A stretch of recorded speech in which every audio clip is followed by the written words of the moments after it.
Les amis, bonjour. Louis Aragon aura traversé le XXe siècle en embrassant chacune de ses utopies, chacune de ses chimères, avec ses parts de fulgurance, mais aussi d'errance et d'aveuglement. Figure des mouvements dadaïstes et surréalistes, Aragon va se tourner vers le communisme auquel il restera fidèle toute sa vie. Il reste dans la mémoire collective l'auteur de la Diane française, recueil écrit pendant la guerre, dont sont issus La Rose et le Réséda et Il n'y a pas d'amour heureux. Mais Aragon est aussi connu pour avoir chanté sur tous les tons l'amour d'Elsa, inspiré par sa femme Elsa Triolet.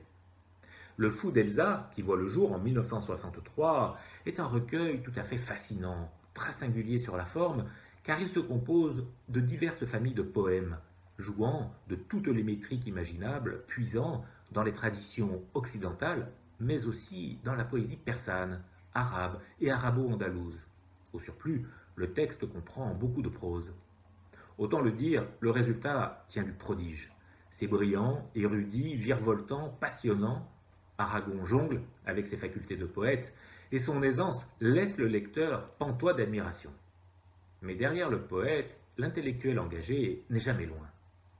Et le Fou d'Elsa raconte une histoire, celle de la chute en 1492 du dernier royaume musulman d'Espagne, celui de Grenade, repris par Isabelle la catholique.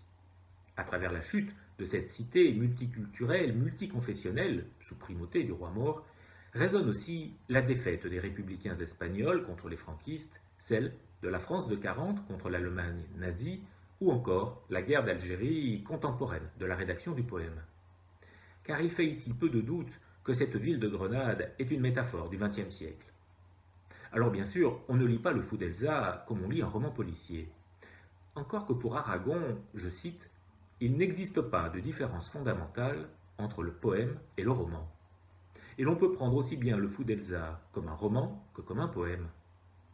C'est sans doute la clé de la relative aisance à naviguer à travers ces pages envoûtantes qui nous transportent dans le temps et l'espace à la rencontre de véritables soleils.